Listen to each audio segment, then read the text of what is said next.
Prihvatio sam posao u Svetom Benediktu od zaborava jednog utorka u ožujku. Pada sitna kiša. Ona vrsta kiše koja zapravo ne moći, samo sve čini ljepljivim. Grad ima 8000 stanovnika i nalazi se 4 sata od Zagreba, u uskoj dolini koja kao da je zaboravljena od glavnih autocesta. Dolazim autobusom jer sam prodao auto tijekom razvoda. Moja bivša supruga, Marijana, mislila je da bježim. Možda je bila u pravu. Zgrada arhiva nalazi se u glavnoj ulici, kolonijalna gradnja iz 1847. s kamenim zidovima koji moraju biti debeli pola metra. Fasada je obojana u izblijedjelu žutu boju, visoki prozori s drvenim kapcima koje nitko nije otvorio desetljećima. Ploča na ulazu kaže povijesni arhiv grada, ulaz sa stražnje strane. Silazim bočnim stepenicama koje obilaze zgradu. 13 stepenica od nepravilnog kamena, ispoliranih vremenom i stalnom vlagom. Željezni rukohvat je hladan unatoč vrućini vani. Podrumska vrata su od masivnog drva sa starom bravom. Celestina me čeka s druge strane. Ima 60 i nešto godina, sjedu kosu skupljenu u opuštenu punđu, cvjetnu pregaču preko vunene veste čak i po vrućini. Nasmiješi se kad me vidi, onom vrstom osmijeha kao kad netko pronađe nekog izgubljenog. Dobrodošao, Daniele. Donijela sam kavu. Miris me pogađa prije nego što sam potpuno ušao. Plijesan. Ne ona generička plijesan zatvorenih prostora, već nešto specifično. Stari papir pomiješan s podrumskom vlagom, s notama hrđe od vode koja curi niz kamene zidove. To je miris koji se lijepi za grlo. Naviknut ću se na njega u idućim tjednima, dok više ne budem mogao osjetiti miris ničega drugoga. Celestina me vodi glavnim hodnikom. Strop je nizak, možda 2,5 metra, s tamnim drvenim gredama koje prelaze s jedne strane na drugu. Fluorescentne lampe trepere u nepravilnim intervalima. Stalno zujanje me odmah iritira, duboki sniženi D. Uporan zvuk koji dolazi iz starog ventilacijskog sustava. Pitam, može li se isključiti? Pokušali smo jednom, kaže ona. U 2 dana sve je postalo toliko vlažno da su se dokumenti počeli lijepiti jedni za druge. Bolje je ostaviti. Glavna prostorija je veća nego što sam očekivao. Police od zahrđalog metala idu od poda do stropa, organizirane u uske prolaze. Kartonske kutije naslagane bez očitog reda. Pod je kamen, nepravilan, s lokvama vode u nekim kutovima koje se nikad potpuno ne osuše. Temperatura je uvijek 16 stupnjeva, objašnjava Celestina, bez obzira na godišnje doba. Nešto u vezi s podrumom i prirodnom ventilacijom kamenja. Pokazuje mi moj stol, drvenu površinu zamrljanu vlagom s ladicama koje zapinju. Računalo iz prošlog stoljeća. Stolna lampa koja osvjetljava samo polovicu radnog prostora. Ovo je sada tvoj dom, kaže s iskrenom nježnošću. Sutra ću donijeti kekse. Moj prvi tjedan je mehanički. Otvaram kutije, dokumentiram sadržaj, izrađujem tablice. Posao je zamoran, ali ima nečeg utješnog u metodologiji. Nakon burnouta u Zagrebu, 3 godine pokušavanja završetka doktorata o migracijama u 19. stoljeću, dok sam predavao 20 sati tjedno, jednostavnost arhiva čini se terapeutskom. Bez nemogućih rokova, bez mentora koji nikad ne odgovaraju na e-mailove. Samo ja, kutije i tišina isprekidana stalnim zujanjem. Celestina se pojavljuje svako jutro u 9 s kavom u termosici i nekom poslasticom, domaći keksi, orahnjača, tople kiflice sa sirom. Priča o unucima, o tržnici subotom, o tome kako se grad promijenio otkako je bila mlada. Nikad ne pita o mojoj prošlosti. Kao da razumije da sam došao u Sveti Benedikt upravo zato da ne pričam o njoj. U četvrtak prvog tjedna primam video poziv od Laure. Moja kći ima 9 godina i oči koje me podsjećaju na moje prije nego što je sve postalo komplicirano. Ona je u svojoj sobi u majčinoj kući u Zagrebu, okružena plišanim igračkama i crtežima zalijepljenim na zid. Bog, tata. Kako je tamo? Drugačije, odgovaram. Tiše. Pokazuje mi crtež koji je napravila u školi. Obitelj od 4 osobe, ali samo 3 imaju lice. 4. je prazan obris. Pitam tko je to. Ti, kaže jednostavno. Još te ne znam dobro nacrtati sad kad si daleko. Nešto me stisne u prsima. Obećavam da će me posjetiti idućeg vikenda. Pokazat ću joj grad Jest ćemo langoše na sajmu. Ona se nasmiješi. Poziv traje 12 minuta. Nakon što poklopim, gledam u crni ekran mobitela predugo. Velečasni Augustin pojavljuje se u petak ujutro. Visok, mršav, 60-ak godina, crna svećenička odjeća s mrljama plijesni na rubu. On je povjesničar amater, objašnjava Celestina, jedini u gradu kojeg je stvarno briga za arhiv. Augustin se rukuje čvrstim stiskom, s iskrenim entuzijazmom u očima. Konačno netko kvalificiran, kaže. Zadnja 2 arhivista nisu izdržala. Pitanje tjedana prije nego što su zatražili premještaj. Pitam zašto. Augustin izmijeni brz pogled s Celestinom. Čudna tišina. Osobni problemi, odgovara Celestina prebrzo. Znate kako je. Augustin provodi 2 sata pokazujući mi župne knjige koje proučava, krštenja, vjenčanja, smrti iz 19. stoljeća. Ima teoriju o unutarnjim migracijama tijekom ciklusa rudarenja u regiji. Dijelimo iskreni interes. Prvi put u mjesecima osjećam nešto slično akademskoj svrsi. Kad odlazi, spomene rudnik. Znate da je ova zgrada sagrađena točno iznad starog ulaza, zar ne? Katastrofa iz 1923. 140 mrtvih. Nikad nisu izvukli sva tijela. Pitam postoje li zapisi o katastrofi u arhivu. Augustin oklijeva. Postoji soba, kaže. Odjel zaključan od 1924. godinu dana kasnije. Celestina zna gdje je ključ. Pogledam Celestinu. Briše prolivenu kavu krpom. Leđima okrenuta nama. Ramena napeta. Nema ključa, kaže ne okrećući se. Izgubljen je davno. Augustin ne inzistira. Oprašta se. Obećava da će se vratiti idući tjedan. Kad izađe, tišina se vraća s drugačijom težinom. Zujanje lampi čini se glasnijim. Drugi tjedan. Gradonačelnik Marković pojavljuje se bez najave. Trbušast čovjek u 50-ima. Odijelo koje je nekad bilo dobro krojeno, ali sada ga zateže na gumbima. Želi srušiti arhiv i izgraditi parkiralište. 3 kata. Trgovački centar u prizemlju. Moram napraviti izvještaj o povijesnoj vrijednosti građe. Želi da preporučim otpis.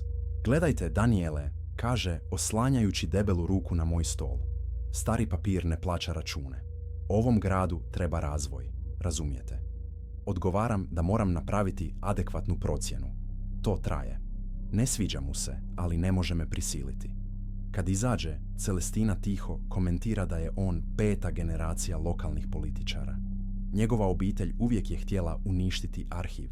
Ne sviđa im se ono što se ovdje čuva, kaže ona. Pitam što se čuva.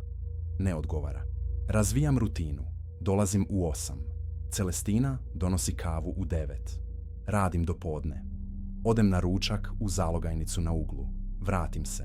Radim do 5. Metodologija me smiruje. Svaka dokumentirana kutija je mala pobjeda. Slažem složenu tablicu, datum, vrsta dokumenta, stanje očuvanosti, povijesna važnost. To je posao koji bi moj mentor na doktoratu nazvao niže razrednim, ali ovdje me nitko ne osuđuje. Laura zove u utorak navečer. Priča o testu iz matematike, o svađi s najboljom prijateljicom, o susjedovom psu koji previše laje. Pita kad ću doći po nju. Petak nakon škole, obećavam. Provest ćemo cijeli vikend zajedno. Čini se življom. Prije nego što poklopi, kaže nešto što me iznenadi. Mama je rekla da si bolje, da ti novo mjesto čini dobro. Pitam je li Marijana stvarno to rekla. Laura potvrđuje. Osjećam nešto čudno, nadu pomiješanu s krivnjom. Marijana se borila za puno skrbništvo koristeći moju povijest napadaja panike kao argument. Doktor je rekao da je to burnout plus generalizirana anksioznost. Marijana je rekla da je pitanje vremena kad ću se opet slomiti. Možda Sveti Benedikt dokazuje da je bila u krivu. Srijeda 2. tjedna pronalazim prvi dokument. Katalogiziram smrtovnice iz 19. stoljeća. Požutjeli papir, izblijedjela željezogalna tinta, kitnjasti rukopis. Većina su uzroci smrti tipični za to razdoblje. Groznica, porod, nesreće na radu. Otvaram omotnicu koja bi trebala sadržavati potvrde iz 1887. prema oznaci na kutiji. Dokument je tamo. Papir ispravan, rukopis ispravan, župni pečat ispravan, ali ime me zaustavlja. Aldo Horvat. Datum rođenja 15. ožujka 1978. Datum smrti 20. ožujka 2026. Pročitam 3 puta 2026. za 5 dana. Uzrok smrti, trauma glave, prometna nesreća na državnoj cesti D247, kilometar 38 u 14:37. Specifičnost me dezorijentira. Ponovno provjeravam kutiju. Smrtovnice 1887. Papir djeluje autentično. Tinta ima točnu nijansu dokumenata iz 19. stoljeća. Ali podaci su nemogući. Nosim dokument Celestini. Ona slaže stare kartice za katalogizaciju, naočale za čitanje na vrhu nosa. Pogledajte ovo, kažem. Mora da je greška. Netko je arhivirao moderni dokument na krivo mjesto. Uzima papir, čita polako, izraz lica se ne mijenja. Kaže jednostavno. Da, događa se, samo to, pitam poznaje li Alda Horvata. Ona odmahuje glavom. Često ime, mora ih biti nekoliko u regiji, inzistiram da dokument nema smisla. Budući datum. Detaljna specifikacija nesreće koja se još nije dogodila. Rukopis iz krivog stoljeća. Celestina me pogleda preko naočala s nečim što ne mogu identificirati. Umor, pomirenost. Daniele, kaže blago, naći ćeš ih još takvih. Najbolje je samo katalogizirati i nastaviti dalje. Pitam što misli pod još takvih. Vraća se svojim karticama. Samo, nemoj se previše brinuti. Ovo mjesto ima svoje specifičnosti. Ne mogu to pustiti na miru. Slikam dokument mobitelom. Kad kasnije provjeravam, fotografija prikazuje samo praznu stranicu. Pokušam ponovno. Isti rezultat. Kao da kamera ne registrira tekst. Tražim Alda Horvata na Googlu. 37 rezultata u regiji. Jedan je mehaničar u susjednom gradu. Javni profil na Facebooku. Zadnja objava od jučer. Slika s obitelji. Roštilj. Pivo. Normalan čovjek živi normalan život. Vraćam dokument u kutiju. Pokušavam nastaviti raditi, ali se ne mogu koncentrirati. Stalno zujanje lampi čini se iritantnijim. Miris hrđe sa zidova jači. Odlazim u 3 popodne, izgovarajući se na glavobolju. Četvrtak, budim se razmišljajući o dokumentu. Možda je test. Netko želi vidjeti radim li posao ozbiljno. Gradonačelnik Marković pokušava diskreditirati arhiv podmetanjem krivotvorina. Vraćam se odlučan da propisno istražim. Celestina nije tamo kad stignem. Poruka na mom stolu, liječnički pregled. Vraćam se popodne. Kava u termosici. Sam u arhivu prvi put. Tišina je drugačija bez nje. Zujanje lampi zvuči više kao šapat. Odjek mojih vlastitih koraka kao da dolazi iz krivog hodnika. Pokušavam ignorirati. Vraćam se kutiji iz 1887. Tražim druge abnormalne dokumente. Pronalazim 3 u sat vremena. Sve smrtovnice. Sve s budućim datumima. Sve s nemogućim specifikacijama detalja. Marija Kovač. Smrt predviđena za 23. ožujka 2026. Srčani zastoj tijekom kirurškog zahvata. Bolnica Sveti Luka, sala 4 u 09:15. Josip Martinović. Smrt predviđena za 25. ožujka 2026. Utapanje u Gradskom jezeru. Tijelo pronašao u 11:40 Ribić, identificiran kao Robert Galić, Katarina Olić. Smrt predviđena za 28. ožujka 2026. Pad niz stepenice u kući. Trenutna trauma vratne kralježnice u 06:22. Dosljednost me uznemiruje više od anomalija. Svi slijede identičan format legitimnih potvrda iz 1887. Ista struktura. Ista vrsta papira. Ista tinta. Rukopis je identičan onom službenog pisara tog razdoblja. Već sam katalogizirao tucete njegovih dokumenata, prepoznajem karakteristične ukrase, način na koji piše veliko S. To nema smisla.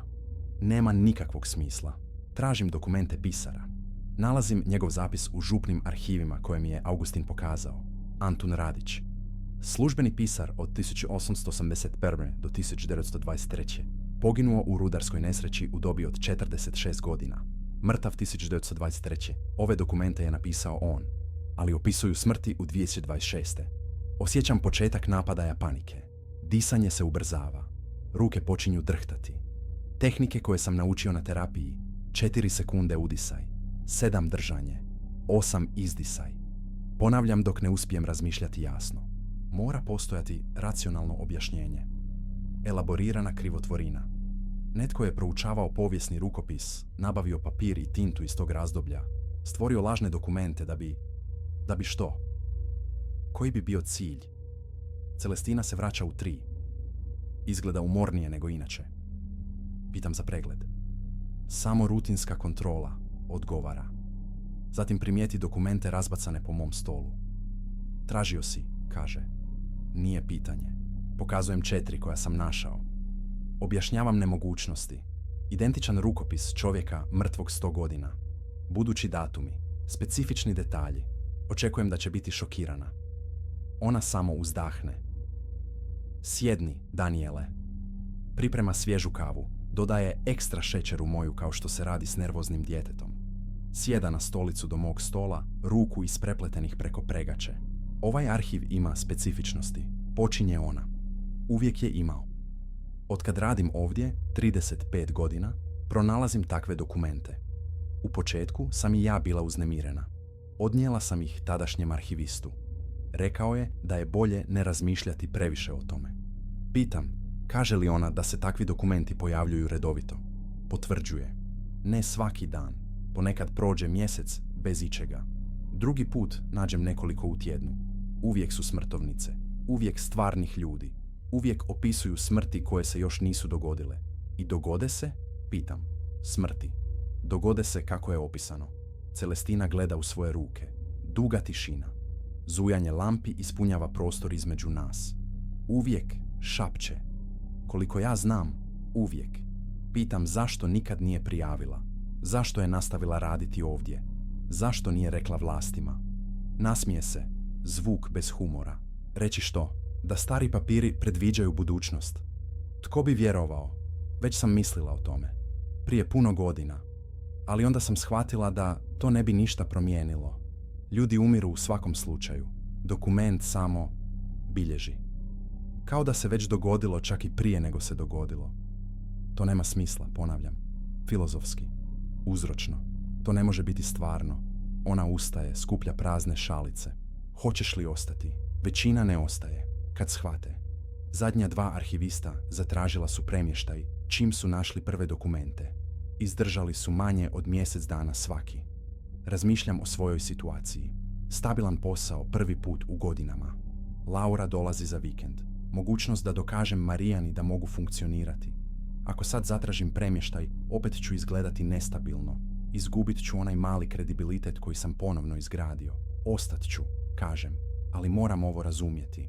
Celestina samo odmahne glavom, izraz koji ne mogu pročitati. Provodim noć istražujući. Aldo Horvat, mehaničar s Facebooka, živi u gradu 30 km dalje. Radi u vlastitoj radionici. Ima ženu i 2 djece. Život potpuno normalan. Prema dokumentu, umrijet će u prometnoj nesreći u petak 20. ožujka u 14:37 na 38. kilometru ceste D247. Za 2 dana. Budim se u petak s težinom u želucu. Laura dolazi danas u 6. Pripremio sam cijeli vikend. Šetnja gradom, sajam u subotu, kino u nedjelju prije nego je vratim. Trebao bih biti uzbuđen. Mogu misliti samo na dokument. Dolazim u arhiv u 7. Celestin nema. Ostavljam poruku na njenom mobitelu. Ne javlja se. Tišina podruma čini se težom. U 2 popodne kompulzivno ulazim na lokalni portal s vijestima. Osvježavam svakih 5 minuta. 14:37. Ništa. 14:45. Ništa. U 3:12 naslov se pojavljuje. Kobna nesreća na cesti. D247. 1 osoba poginula. 3 ozlijeđene. Kliknem drhtavim rukama. Vijest se učitava polako. Loša veza u podrumu. Aldo Horvat, 47, mehaničar iz mjesta Sveta Rita, poginuo je ovog petka popodne u teškoj nesreći na državnoj cesti D247 u visini 38 km. Prema prometnoj policiji, nesreća se dogodila u 14:37 kada je vozilo kojim je upravljala žrtva izgubilo kontrolu u zavoju i frontalno se sudarilo s kamionom. Aldo je preminuo na mjestu od traume glave. Supruga i 2 djece koji su bili u vozilu prevezeni su u regionalnu bolnicu u teškom stanju. Svaka riječ dokumenta bila je točna. Točan kilometar, točno vrijeme, točan uzrok smrti. Napisano na papiru iz 19. stoljeća od čovjeka mrtvog 1923. Izlazim iz arhiva trčeći. Penjem se stepenicama posrćući. Povraćam na pločniku. Prolaznici me gledaju sa zabrinutošću, ali ne stajem. Hodam bez cilja gradom dok ne povratim neku kontrolu. U 5:30 Marijana zove. Kasnit će. Stižu s Laurom tek u 8. Gužva na izlazu iz Zagreba. Kažem da je u redu, da ih čekamo u hotelu. Glas mi zvuči čudno. Ona primjećuje. Jesi li dobro? Jesam, samo umoran. Dug tjedan. Daniele, ako se ne osjećaš dobro, ne moraš. Dobro sam, inzistiram. Prejako, jako želim vidjeti Lauru.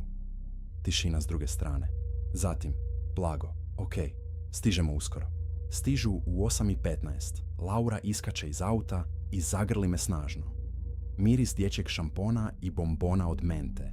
Grabi mi je kao da će nestati. Marijana me promatra s oprezom. Mršavija je. Kosa kraća. Još uvijek nosi prsten čak i 3 godine nakon razvoda. Pita jesam li stvarno dobro. Samo sretan što vas vidim, odgovaram. Večeramo picu u jedinoj pizzeriji u gradu. Laura priča o školi, o novoj profesorici tjelesnog koja je super, o uličnoj mački koja se počela pojavljivati na vratima kuće. Priča brzo, animirano, ispunjavajući tišinu nakupljenim novostima. Marijana me promatra dok Laura priča. Znam što traži. Znakove nestabilnosti, neposredne krize. Pokušavam djelovati normalno. Smiješim se u pravo vrijeme. Postavljam pitanja o Laurinim pričama, ali i dalje vidim dokument. Aldo Horvat. Trauma glave. 14:37. Obitelj u autu. Sada siročad. Laura primjećuje moju odsutnost. Tata, slušaš li? Slušam, princezo. Oprosti. Samo razmišljam o sutrašnjem izletu. Nakon večere vodim Lauru u hotel gdje su smještene. Marijana me povuče u stranu dok Laura pere zube. Što se događa? Šapće. Ništa. Samo stresan tjedan na poslu.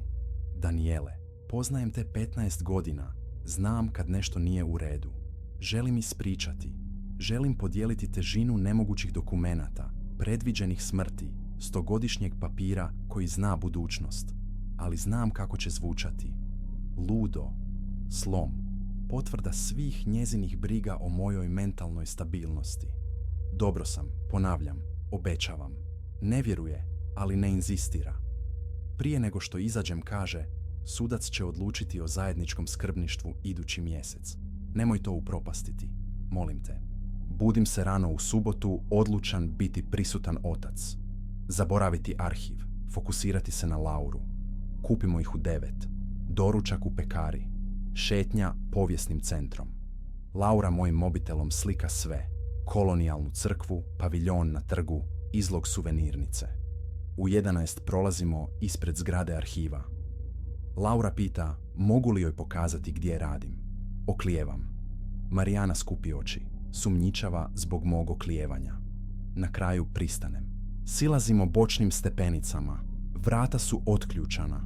Čudno. Celestina uvijek zaključava kad izlazi. Gurnem polako. Celestina je tamo. Sama. Sjedi na stolici mog stola. Fiksirano gleda u dokument u ruci. Kad uđemo, podigne lice. Plače. Celestina, je li sve u redu? Brzo obriše suze. Pokuša se nasmiješiti Lauri. Glas izlazi usiljeno. Sve je u redu. Samo alergije. Kako je lijepa tvoja kći. Laura se sakrije iza mojih nogu. Marijana me gleda s rastućom zabrinutošću. Pitam Celestinu želi li da se vratimo drugi dan. Odmahuje glavom. Ne, možete ostati. Ja ću samo izaći malo. Sprema dokument u ladicu stola. Zaključava je. Prolazi pored nas užurbano. Prije nego što se popne stepenicama, okrene se. Daniele, kad posjeti odu, bi li mogao ostati malo? Moram razgovarati s tobom. Nakon što izađe, brzo pokazujem arhiv Lauri.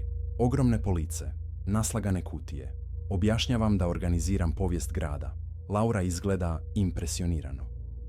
To je kao da si detektiv prošlosti, pita ona. Točno to, odgovaram, iako prošlost nema uvijek smisla. Marijana predlaže da idemo. Postoji napetost u njezinom glasu. Slažem se. Prije izlaska pogledam zaključanu ladicu. Što je Celestina čitala? Ostatak dana prolazi u magli. Sajam. Ručak. Još šetnje.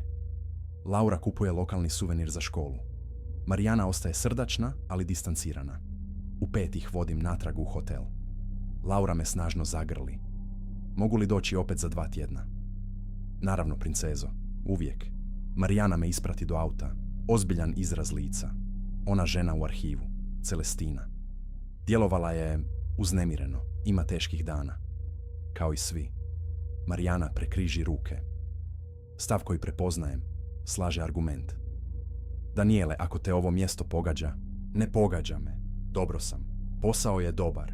Grad je miran. Oporavljam se. Proučava moje lice dugi trenutak. Zatim uzdahne. Ok, ali ako trebaš razgovarati o bilo čemu, još uvijek mi je stalo. Znaš što? Zahvaljujem. Vozim polako natrag do arhiva. Skoro je 6 popodne. Celestina me zamolila da se vratim. Moram znati što je čitala. Nalazim je kako sjedi na istom mjestu. Bez suza sada, ali crvenih očiju. Na stolu je otvorena boca rakije. Ona nikad ne pije. Sjedni, Danijele. Sjednem. Ona gurne otvorenu ladicu. Unutra je jedan dokument. Smrtovnica. Požutjeli papir. Rukopis Antuna Radića. Celestina Marija Horvat. Datum rođenja 12. travnja 1962. Datum smrti 25. ožujka 2026. Za 4 dana. Uzrok smrti iznenadno krvarenje u mozgu uslijed puknuća aneurizme. Vlastita kuća, Cvjetna ulica 47. Pronašao unuk Luka Horvat u 07:15. Specifičnost me paralizira. Svaki detalj predviđen. Kao i uvijek. Celestina, počnem. Našla sam jutros, prekine me. Glas kontroliran, ali krhak. Tražila sam stare obiteljske zapise za svog unuka. Školsko istraživanje. Otvorila krivu kutiju. I bio je tamo. Moj vlastiti nekrolog. Pije izravno iz boce. Zatrese se. 35 godina radim ovdje. 35 godina pronalazim te proklete potvrde. Upozorila sam 2 ljudi da će umrijeti. Smijali su se. Mislili su da sam luda. Umrli su točno kako je predviđeno. Nakon toga sam prestala upozoravati. Nema smisla. Nikad nema smisla. Pitam je li pokušala otići. Preseliti se. Pobjeći od predviđanja. Nasmije se, gorak zvuk. Kamo? Dokument me našao. Napisan prije 100 godina. Već je bilo odlučeno. Rođena sam 1962. Umrijeti ću 2026. Antun Radić je to znao 1923. ili prije. Ne znam. Ne razumijem kako funkcionira. Samo znam da funkcionira. Pokušavam argumentirati. Liječnici. Preventivno liječenje. Operacija aneurizme. Odmahuje glavom. Vidio si Aldov dokument. Cijela obitelj pokušava stići negdje. Vjerojatno hitnost. Neka nužda. Nije važno. U 14:37 umro je na 38. kilometru. Točno kako je napisano. Svemir nađe način da ispuni dokument. Šutimo. Zujanje lampi ispunjava prostor.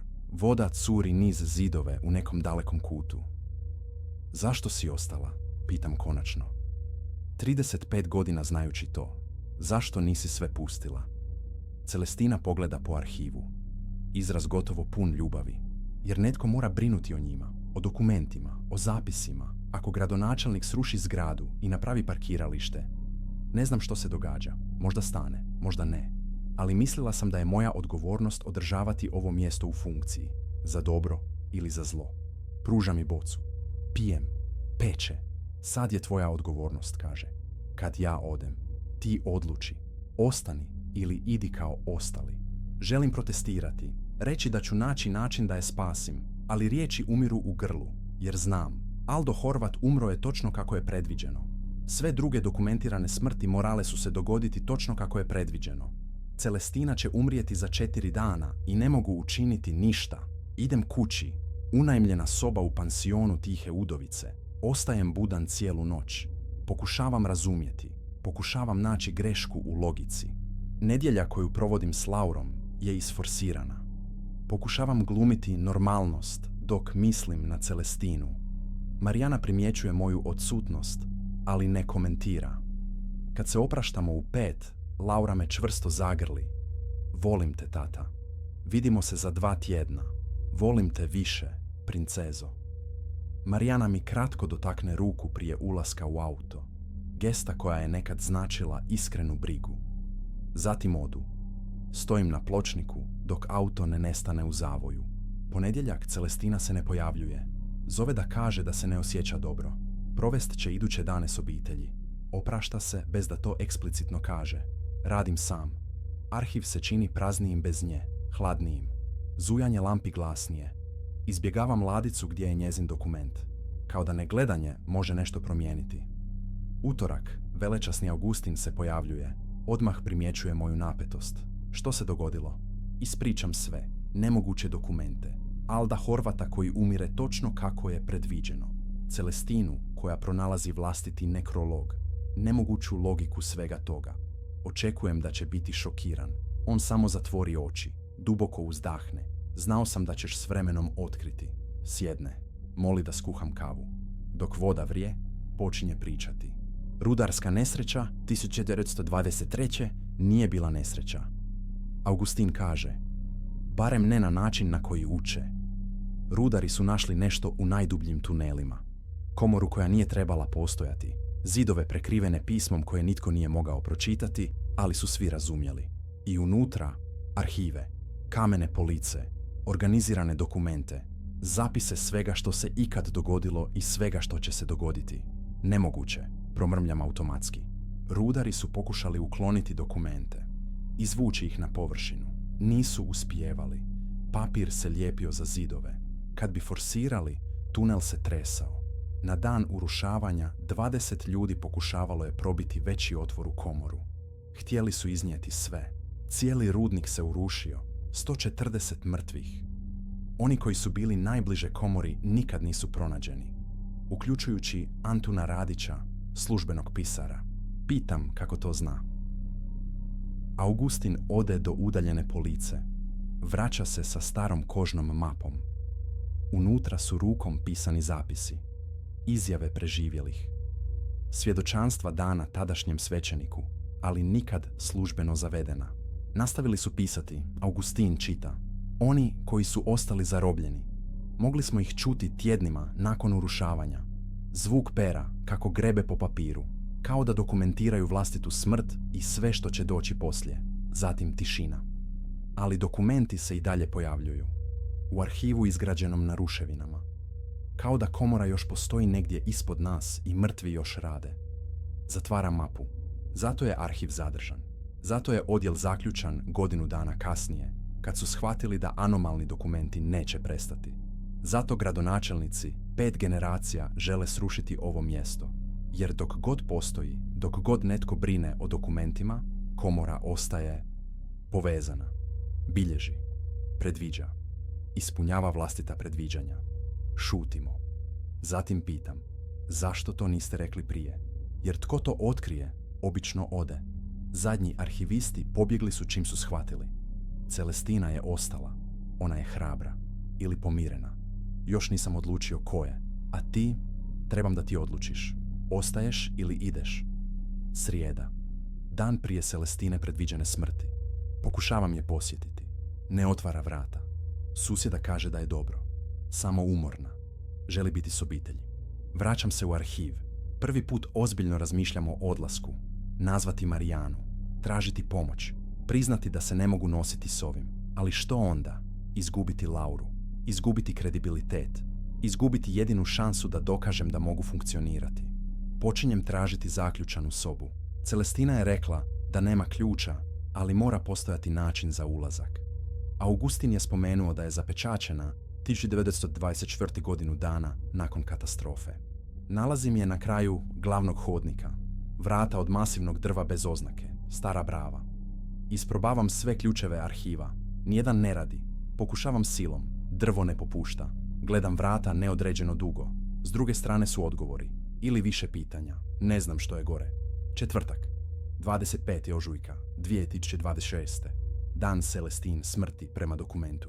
Dolazim u arhiv u 6 ujutro. Čekam. Ne znam što. Celestina će umrijeti kod kuće u 07:15. Unuk Luka će je naći. Krvarenje u mozgu zbog puknuća aneurizme. Naglo. Trenutno. 07:15 dođe i prođe. Mobitel ne zvoni. Nikakve vijesti. U 8 je zovem. Ne javlja se. Zovem unuka Luku. Broj koji sam našao u telefonskom imeniku. Javlja se na 3. zvon. Luka Horvat? Da. Tko je? Danijel Kovač. Radim s vašom bakom u arhivu. Je li ona dobro? Kratka tišina. Zatim drhtav glas. Kako ste znali? Hitna je upravo otišla. Našao sam je u sobi, srušenu. Liječnici su rekli da je bilo brzo. Aneurizma mozga. Nije patila. Ispričavam se. Poklapam. Sjedim u tišini arhiva dugo vremena. Zujanje lampi se nastavlja. Voda curi niz zidove.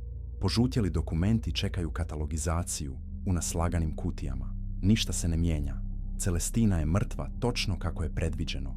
I svijet se i dalje okreće. Sprovod je u subotu. Mali grad pa su praktički svi došli. Kolonijalna crkva puna. Velečasni Augustin vodi misu.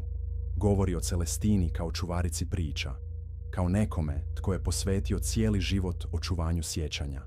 Nitko ne spominje dokumente. Unuk Luka me pronalazi poslije. Oči crvene od plakanja. Kaže da je baka pričala o meni. Da je bila sretna što konačno ima društvo u arhivu. Da je mislila da ću ostati. Ostat ću, odgovaram automatski. Iako nisam siguran je li to istina. Ponedjeljak, vraćam se na posao. Sam sada. Tišina je opresivna. Kava koju skuham nema pravi okus. Nitko ne donosi kekse. Rutina koja se činila utješnom sada djeluje pogrebno. Gradonačelnik Marković pojavljuje se u utorak. Pita za izvještaj. Moram brzo odlučiti o povijesnoj vrijednosti građe. Već ima investitore zainteresirane za projekt parkirališta. Odgovaram da trebam više vremena. Ne sviđa mu se. Daniele, vrijeme je novac. Ovaj arhiv ne vrijedi prostora koji zauzima. Znaš što? Želim argumentirati. Objasniti da ovdje ima više od starog papira. Da postoji veza s nečim što ne razumijemo. Da rušenje može osloboditi... Što? Ne znam. Pa samo obećam predati izvještaj uskoro. Velečasni Augustin me posjećuje u srijedu. Donosi stare dokumente o gradnji zgrade 1847. Originalni nacrti pokazuju da je namjerno podignuta iznad ulaza u rudnik.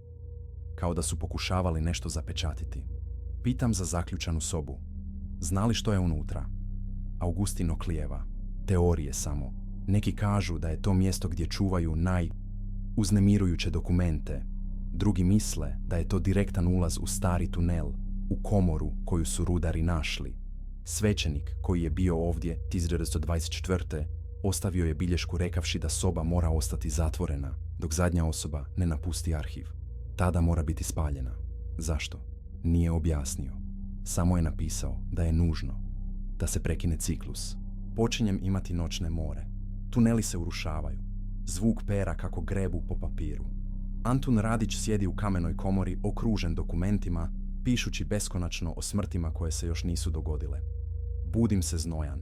Mislim na Lauru, na Marijanu koja propituje moju razboritost, na suca koji odlučuje o zajedničkom skrbništvu. Nastavljam raditi. Katalogizirati. Stvarati red u arhivu koji kao da se opire redu. Pronalazim još anomalnih dokumenata. Uvijek smrtovnice. Uvijek stvarnih ljudi. Uvijek budući datumi. Počinjem voditi odvojenu evidenciju. Tablicu koju nitko drugi neće vidjeti. Josip Martinović umire utopljen u jezeru 25. ožujka. Točno kako je predviđeno. Nalazim vijest u lokalnim novinama. Tijelo otkrio ribič Robert Galić u 11:40. Svaka riječ dokumenta bila je točna. Marija Kovač umire tijekom operacije 23. ožujka. Bolnica Sveti Luka, sala 4, 09:15. Srčani zastoj. Novine potvrđuju. Nekrolog spominje isti sat, isto mjesto. Katarina Olić umire 28. ožujka. Pad niz stepenice u 06:22. Trenutna trauma vratne kralježnice. Novine potvrđuju 2 dana kasnije. Dokument po dokument. Smrt po smrt. Sve se događaju. Sve točno kako su opisane na 100-godišnjem papiru, napisanom od čovjeka mrtvog 1923. U petak 3. tjedna pronalazim omotnicu koja ne bi trebala postojati. Nije bila u katalogiziranim kutijama. Pojavila se na mom stolu. Unutra je jedna jedina smrtovnica. Daniel Kovač. Datum rođenja 15. rujna 1987. Datum predviđene smrti 15. travnja 2026. 3 tjedna od sada. Uzrok smrti. Gušenje uslijed zatrpavanja. Mjesto. Podrum gradskog arhiva. Soba zapečačena od 1924. Tijelo nije pronađeno. Otkriće prijavio velečasni Augustin Mendić 16. travnja 2026. u 08:30. Čitam 5 puta. Ruke se tresu toliko da papir pleše. Svaka riječ jasna. Rukopis Antuna Radića. Isti požutjeli papir. Ista željezogalna tinta. Umrijet ću za 3 tjedna. U podrumu. U zaključanoj sobi. Zatrpan. Tijelo nikad pronađeno. Točno kao rudari iz 1923. Zovem Marijanu ne razmišljajući. Javlja se na drugi zvon. Danijele? Je li sve u redu? 9 je navečer. Moram otići odavde, kažem. Glas mi zvuči čudno. Moram se vratiti u Zagreb. Pustiti ovaj posao. Sada. O čemu pričaš? Što se dogodilo? Ne mogu objasniti. Samo moram otići iz ovog grada. Danas. Sada. Možeš li doći po mene? Duga tišina.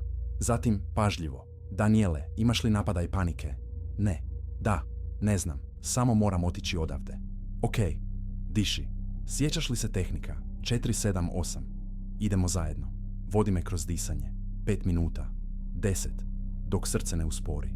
Dok ne uspijem razmišljati minimalno jasno. Bolje? Pita ona. Malo, lažem. Nazvat ću tvoju terapeutkinju. Moraš razgovarati s njom. To mjesto ti ne čini dobro. Marijana, molim te. Ne, Danijele. Slušaj.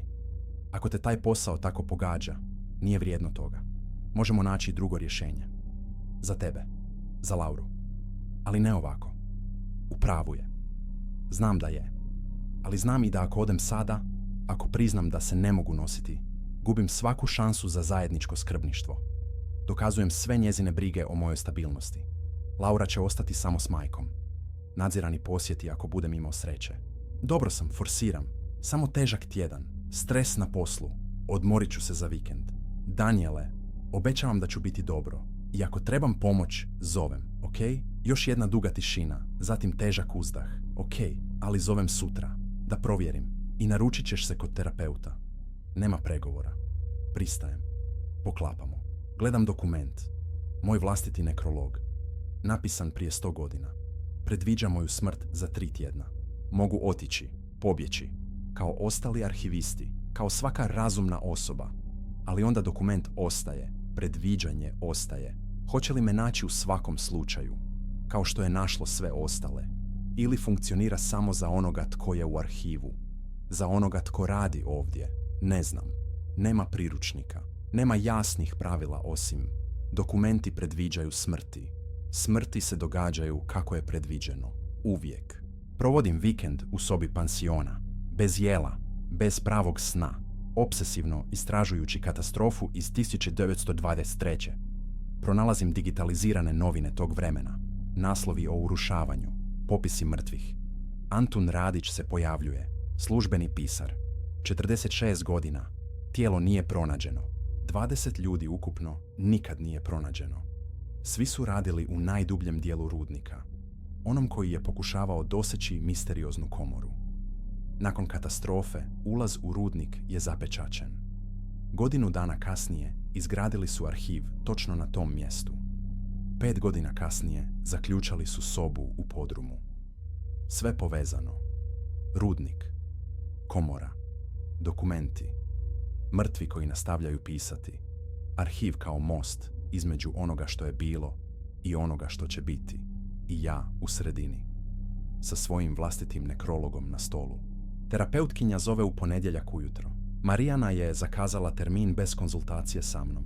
Sesija preko telefona, nema psihologa u Svetom Benediktu. Razgovaram 40 minuta, objašnjavam stresan posao, pritisak gradonačelnika, Celestinu smrt. Ne spominjem anomalne dokumente, ne spominjem svoj nekrolog. Dijagnosticira akutni stres, preporučuje smanjenje radnog opterećenja, vježbanje, meditaciju. Razmatra propisivanje blagog anksiolitika.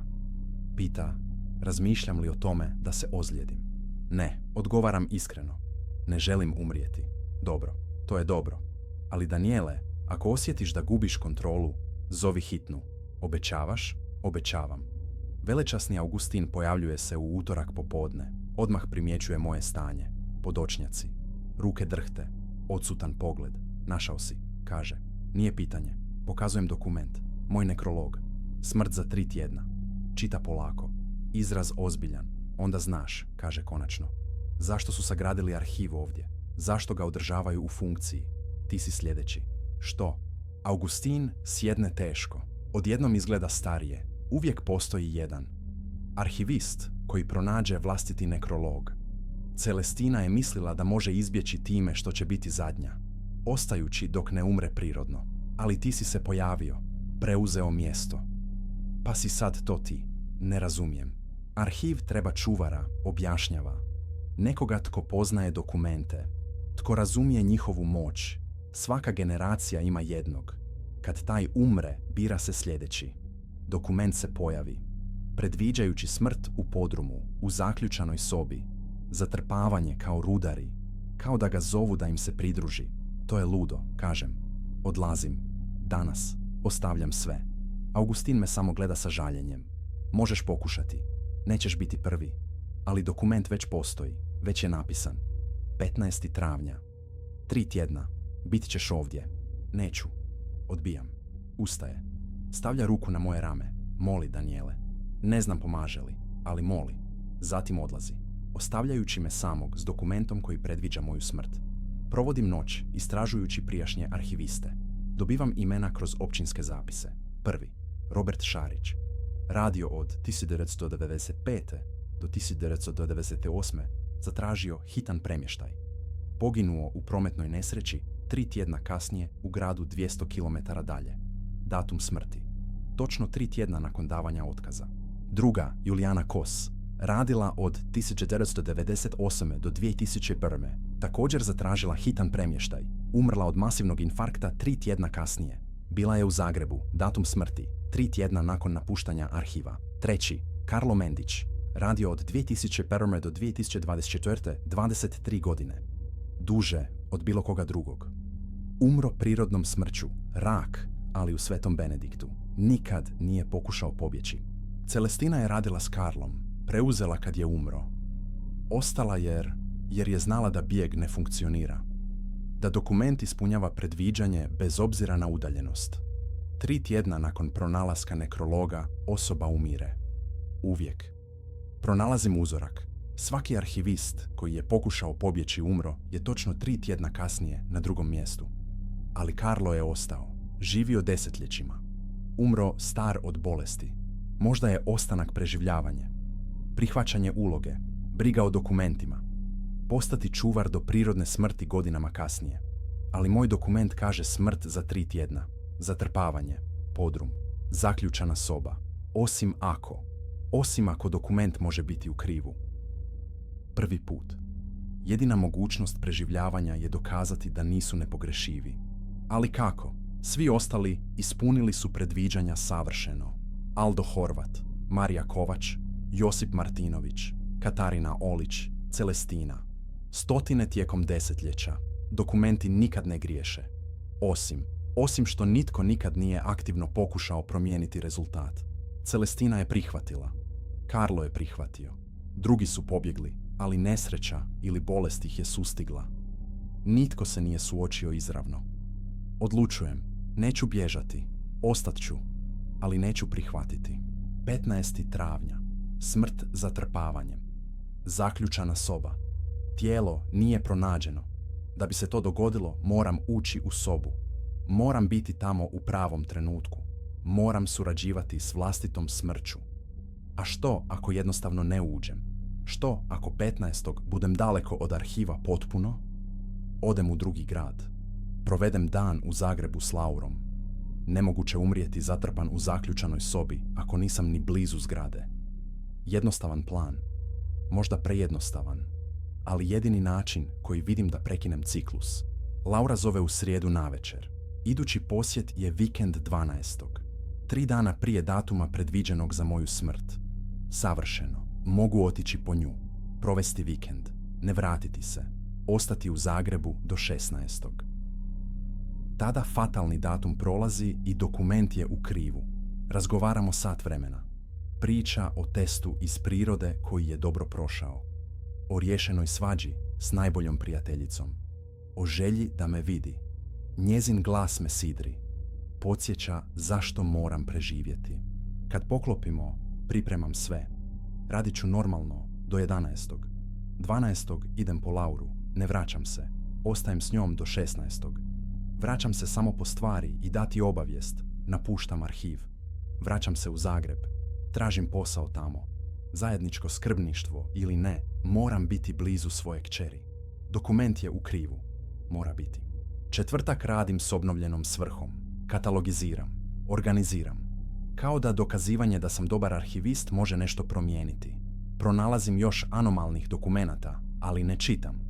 Spremam u odvojenu kutiju. Nije moj problem. Za tjedan dana bit ću daleko odavde. Petak, gradonačelnik Marković se ponovno pojavljuje. Agresivniji. Treba izvještaj. Investitori pritišću. Rok istječe. Ponedjeljak, obećavam. Predajem izvještaj u ponedjeljak. Ne sviđa mu se, ali prihvaća. Kad izađe, smijem se sam sebi. U ponedjeljak neću biti ovdje. Izvještaj će ostati nedovršen. Netko drugi će preuzeti. Možda gradonačelnik uspije srušiti arhiv konačno. Možda se ciklus prekine. Nije moja odgovornost. Vikend prolazi sporo. Pakiram minimalno stvari. Ostavljam većinu u pansionu. Kad se vratim pokupiti bit će brzo. Vlasnica primjećuje kretanje, ali ne pita. Ponedjeljak radim normalno. Utorak, srijeda. Arhiv se čini tišim. Zujanje lampi manje iritantno. Kao da zna da odlazim. Kao da čeka. Četvrtak navečer ne spavam. Pakiram zadnje stvari. Provjeravam autobusne karte za Zagreb. Sutra Laura. Subota i nedjelja s njom. Ponedjeljak, još u Zagrebu. Utorak zovem da javim da se ne vraćam. Srijeda arhiv zapošljava zamjenu. 15. travnja prolazi. Dokument griješi. Preživljavam. Petak 12. travnja. Budim se u 5. Autobus za Lauru kreće u 8.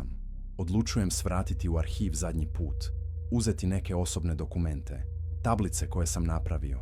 Višemjesečni rad koji ne želim izgubiti. Silazim bočnim stepenicama u 6. Zgrada prazna. Vrata otključana. Čudno. Ulazim. Apsolutna tišina. Ni zujanja lampi. Sustav isključen. Idem ravno do svog stola. Uzimam USB stik. Kopiram datoteke brzo. Kad završim pogledam oko sebe. Zadnji put vidim ovo mjesto. Osjećam olakšanje. Također nešto čudno.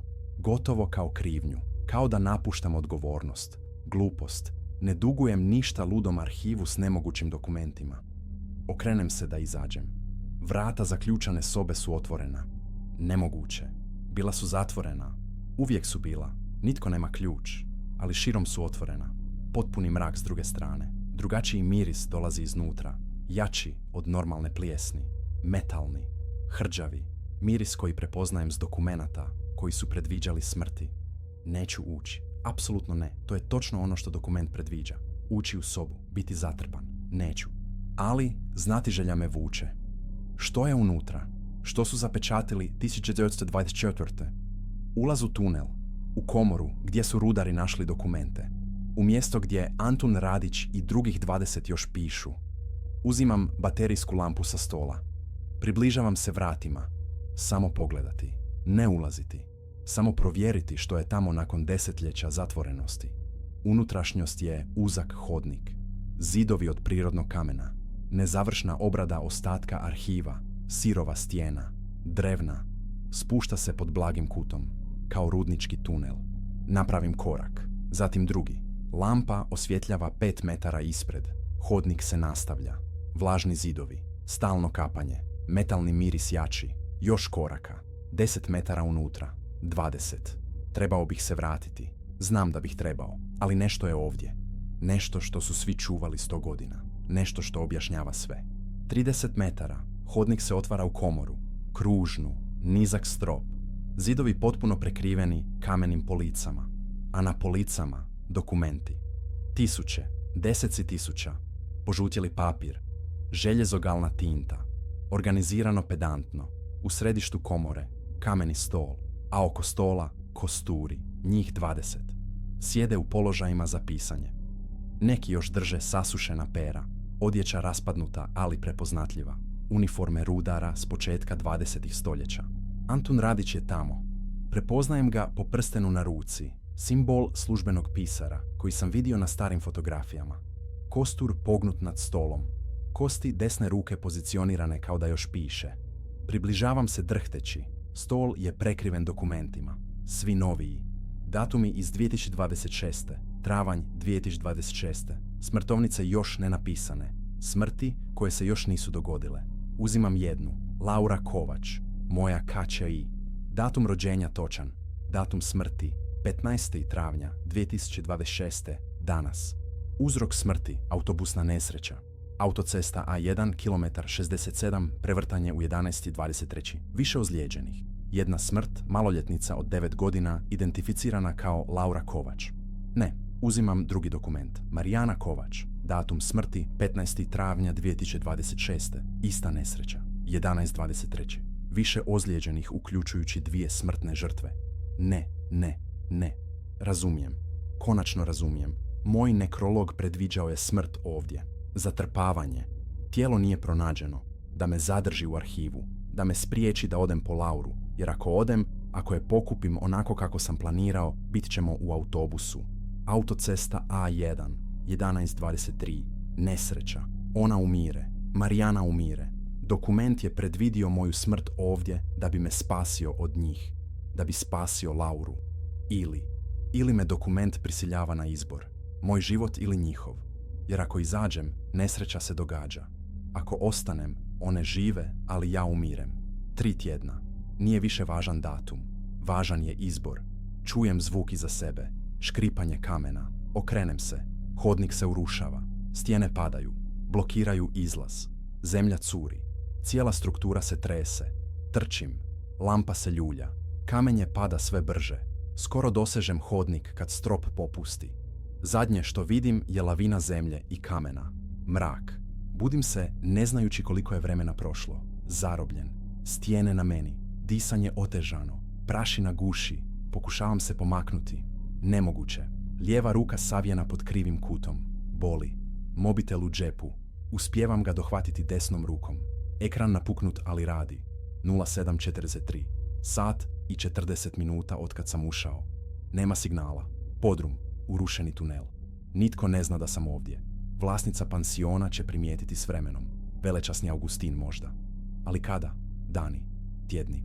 Dokument je predvidio. Zatrpavanje. Tijelo nije pronađeno. Otkriće prijavio velečasni Augustin 16. travnja. Sutra. Ali on će samo prijaviti. Neće naći tijelo. Pokušavam vikati. Glas izlazi slab. Zemlja u plućima. Kašalj. Krv. Rebro slomljeno vjerojatno. Svaki udisaj boli. Sati prolaze. Svjetlo mobitela slabi. Baterija na 20%. Pokušavam zvati Marijanu. Nema signala. Pokušavam poruku. Ne šalje. Pokušavam Lauru. Ništa. 11 sati i 20. 23 minute. Sada su u autobusu. Ako je moj plan uspio. Ako su krenule po mene, a ja se nisam pojavio. Vraćaju se. Autocesta A1.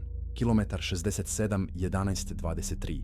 Nesreća se događa ili ne događa. Ne znam koje. Baterija na 10%. Snimam glasovnu poruku. Za Lauru. Objašnjavam sve. Dokumente. Predviđanja. Nemogući izbor. Govorim da je volim. Da sam pokušao. Da mi je žao. Poruka se ne šalje. Nema signala.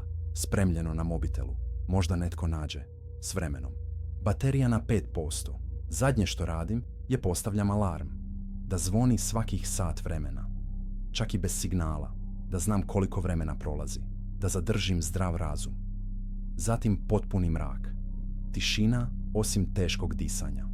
Stalna bol. Teška zemlja na tijelu koje se ne može pomaknuti. Prvi alarm. Sat vremena kasnije. Još živ. Žeđ užasna. Jezik natečen. Grlo se zatvara. Drugi alarm. 2 sata. Hladno. Tako hladno. Tijelo ulazi u šok. Treći alarm. 3 sata. Haluciniram. Vidim Lauru u mraku. Smiješi se. Drži crtež. Obitelj od 4 osobe. Sve s licem sada. Dopunila sam crtež, kaže. Ti si ovdje, tata. 4. alarm. 4 sata. Čudan zvuk. Iznad mene.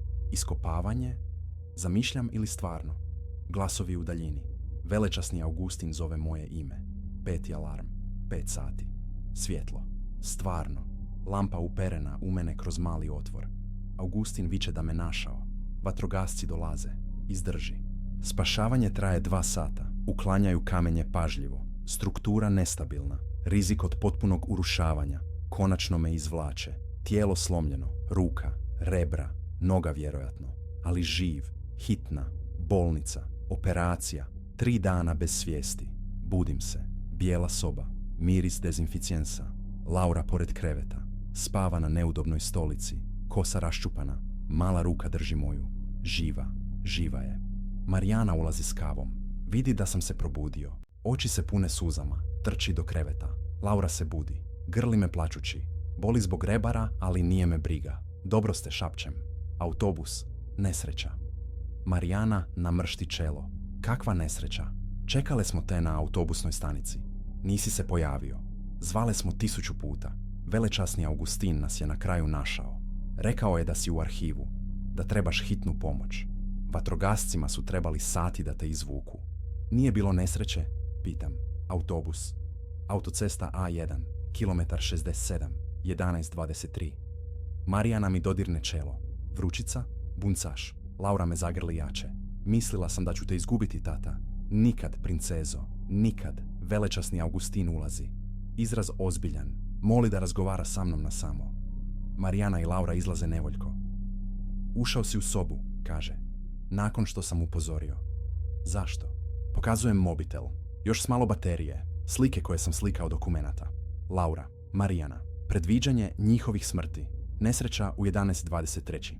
Augustin pogleda. Zatim uzdahne. Daniele, pogledaj datum tih dokumenata. Gledam. 15. travnja 2026. Ali vrijeme. Ne piše 11:23. Piše 15:23. 3 popodne. Ne 11 ujutro. Krivo sam pročitao. U panici. U očaju. Vidio sam autobus i nesreću i datum i pretpostavio. Napravio grešku. Skoro umro zbog greške.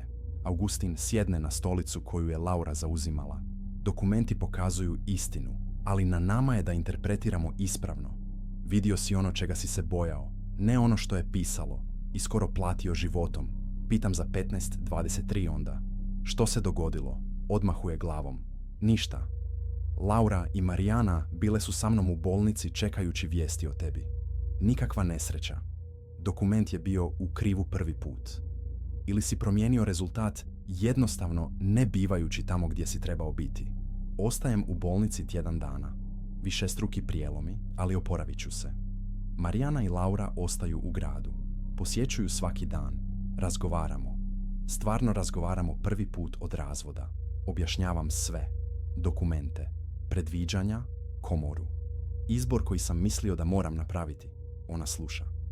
Ne kaže da sam lud. Ne kaže da trebam hospitalizaciju. Samo drži moju ruku. Ono mjesto te skoro ubilo, kaže. Ne vraćaj se tamo. Slažem se. Potpuno. Velečasni Augustin može se baviti arhivom. Ili gradonačelnik može srušiti. Nije me briga. Ali onda se Augustin pojavljuje s kutijom. Dokumenti iz komore. Spasio ih prije nego što je tunel trajno zapečaćen. Vatrogasci su zatvorili ulaz betonom. Nitko više neće ući tamo. Ali ovi, kaže stavljajući kutiju na moj krevet. Ovi su drugačiji. Nisu smrtovnice. To su zapisi. Svega. Rođenja. Vjenčanja. Događaji. Cijela povijest Svetog Benedikta. Prošlost i budućnost. Sve je ovdje. Ne želim, kažem. Nije me briga više. Augustin inzistira. Netko mora katalogizirati. Očuvati. Učiniti razumljivim. Ti si arhivist. To je tvoj posao. Tvoj poziv. Odbijam. Kažem da se vraćam u Zagreb. Tražiti normalan posao. Normalne arhive. Bez predviđanja. Bez smrti. Ostavlja kutiju. Samo u slučaju da se predomislim. Izlazim iz bolnice nakon 10 dana. Marijana i Laura vraćaju se u Zagreb. Obećavam da ću ih slijediti uskoro. Samo riješiti zaostatke. Pokupiti stvari iz pansiona. Službeno dati otkaz. Velečasni Augustin nalazi me zadnji dan. Vodi me do arhiva. Zgrada netaknuta. Gradonačelnik odlučio ne rušiti. Barem ne još. Kaže da postoji birokratski proces. Zaštita spomenika se razmatra. Možda potraje godinama. Augustin mi pokazuje glavnu prostoriju. Čista. Organizirana. Njegov samostalni rad tjednima. I u pozadini Kutija koju je ostavio u bolnici. Otvorena. Dokumenti razbacani. Gledaj, kaže. Uzimam nasumičan dokument. Zapis rođenja. Sofija Mendić. Datum. 23. prosinca 2026. Kači velečasnog Augustina Mendića i Marije Horvat. Roditelji nisu u braku. Dijete zdravo. Porod bez komplikacija. Pogledam Augustina. Nasmiješi se sramežljivo. Marija i ja. Komplicirano je. Svećenik koji ne može održati zavjet, ali dokument kaže da ćemo imati kćer. Pa možda je to veći plan. Uzimam drugi. Vjenčanje. Danijel Kovač i Marijana Kovač. Datum. 14. veljače 2027. Druga zajednica. Civilna ceremonija. Svjedoci. Laura Kovač i Sofija Mendić. Ruke drhte. Oženit ću Marijanu ponovno. Dokument kaže. Iduće godine. Valentinovo. Augustin stavi ruku na moje rame. Nije sve što je napisano smrt, Danijele. Puno toga je život, rođenje, ljubav, budućnost. Komora bilježi sve, dobro i loše. Na nama je da izaberemo što ćemo s informacijom. Uzimam još dokumenata. Jedan po jedan. Zapis Laure, koja diplomira biologiju. 2035. Njeno vjenčanje. 2041. Moj 60. rođendan. 2047. Marijana sa mnom. Laura trudna. Prva unuka. Suze cure. Godine života. Desetljeća. Sve zabilježeno. Sve čeka da se dogodi. Ali i zapis moje smrti. Eventualno. 2063. 76 godina. Prirodni uzroci. Bolnica. Obitelj prisutna. Mirna smrt nakon dugog života. Ne za 3 tjedna. Nezatrpan. Neizgubljen. Već desetljeća unaprijed. S vremenom za život. Za voljeti. Za biti prisutan. Dokument o mojoj smrti u podrumu bio je pogrešan. Ili sam promijenio rezultat. Ili je uvijek bio test. Način da me zadrži ovdje. Da me pretvori u čuvara. Da mi pokaže da budućnost nije fiksna. Samo zabilježena. Pogledam Augustina. Znao si. Nadao sam se. Nisam bio siguran. Ali mislio sam da si ti taj. Onaj koji će ostati ne iz straha, nego izbora. Uzimam kutiju. Dokumenti teški. Cijela povijest. Prošlost i budućnost isprepleteni. Moram razgovarati s Marijanom, kažem. I Laurom. Ne mogu odlučiti sam. Augustin se slaže. Ali prije nego odem, kaže jednu zadnju stvar. Dokumenti ne uzrokuju događaje. Samo svjedoče. Slobodna volja postoji. Izbori su važni. Dokazao si to. Preživio si kad nisi trebao. Promijenio vlastitu budućnost. Arhiv bilježi mogućnosti, ne sudbine. Vraćam se u Zagreb. Razgovaram s Marijanom satima. Pokazujem neke dokumente. Naše buduće vjenčanje. Lauru kako raste. Život koji možemo imati. Ona pročita sve. Izraz neodgonetljiv. Vjeruješ li u ovo? Pita konačno. Odgovaram iskreno. Ne znam. Vidio sam smrti kako se događaju kako je predviđeno. Vidio sam i moju smrt kako ne uspijeva. Možda su mogućnosti. Možda su zapisi specifične vremenske linije. Ne razumijem potpuno. Ali vratit ćeš se. U arhiv. Brinuti o tim dokumentima. Ako ti dopustiš. Ako možemo učiniti da funkcionira. Dijeliti vrijeme između Svetog Benedikta i ovdje. Viđati Lauru redovito. Graditi život koji dokument predviđa. Razmišlja dugo vremena. Zatim uzme moju ruku. Ono mjesto te skoro ubilo, ali ti je i pokazalo budućnost. Našu kćer kako raste. Nas zajedno opet. Dug život. Ako je stvarno moguće, možda vrijedi pokušati. Vraćamo se u Sveti Benedikt 3 tjedna kasnije. Zajedno. Laura inzistira da dođe također. Želi vidjeti mjesto gdje je tata skoro umro i odlučio živjeti. Arhiv izgleda drugačije. Manje opresivno. Zujanje lampi gotovo utješno. Celestine više nema, ali mogu osjetiti njezinu prisutnost. Brigu kojom je organizirala ovo mjesto desetljećima. Augustin je pomogao održati ga u funkciji. Sad je moj red. Marijana i Laura istražuju dok ja počinjem pravi posao. Katalogizirati dokumente iz komore. Odvojiti po vrsti. Stvoriti sustav. Učiniti dostupnim. Nije sve što nađem dobro. Ima smrti, nesreća, tragedija, ali i rođenja, radosti, malih trenutaka ljepote. Cijeli život zabilježen na 100-godišnjem papiru. Radim polako, metodično, kako arhivist treba raditi. Laura ponekad pomaže, vikendi i školski praznici. Voli organizirati kronološki. Kaže da je kao slaganje divovske slagalice. Marijana nalazi posao u susjednom gradu. Profesorica književnosti. Unajmljuje malu kuću. Sredina između Svetog Benedikta i starog života u Zagrebu. Isprobavamo. Večere zajedno. Izleti vikendom. Razgovori koje nismo imali godinama. Na Valentinovo 2027. ženim je ponovno. Jednostavna civilna ceremonija. Svjedoci su Laura i Sofija, Augustinova i Marina beba. Dokument je bio u pravu. Godine prolaze. Laura raste. Posjećuje arhiv često. Razvija interes za povijest, za zapise, za očuvanje. Možda ona bude sljedeća čuvarica, možda ne.